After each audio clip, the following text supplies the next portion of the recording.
So in the last video we saw how artists could sign their work and tell us a bit more about it using writing. Here we have another piece of art also using writing but in quite a different way. So I'm here sort of backstage in the Fitzwilliam Museum with Anastasia, who's going to tell us a bit more about it.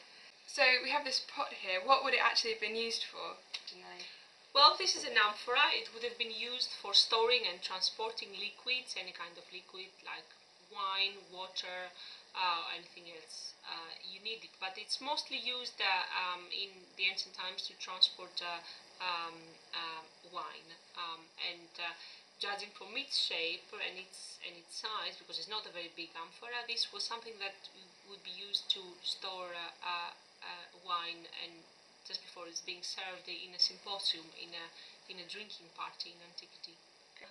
Great, so why we're interested in it today is not only is it decorated with these figures, one on each side, and we'll turn it so you can see, but it also has this writing on it.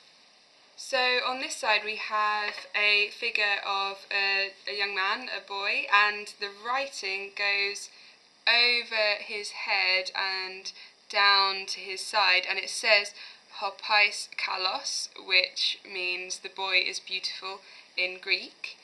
And then on the other side, if I just turn it around, we have a figure of a young woman, and this is a bit fainter, but you can just about see there's some writing just above her head there, which says Kale, which means beautiful, she is beautiful.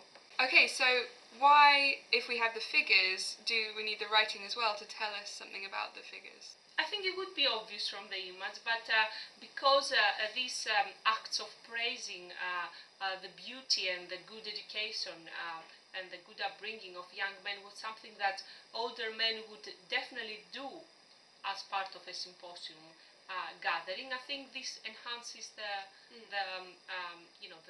meaning of the image. So that's why it's kind of reminded here. So these words are almost kind of reflecting what they would say as part of the party as well. It's exactly tying into when the object would be used. So we saw before that artists could sign their work, but here we see something quite different. Here we see an artist using writing to complement the picture that they've painted on the pot. And if you go down to the Fitzwilliam Museum and you look at some of the pots that look a bit like this one, you might just be able to see some writing around the figures. Sometimes those will be names, sometimes descriptions, but they all show artists using writing quite creatively to enhance what they've done with the images on the pots.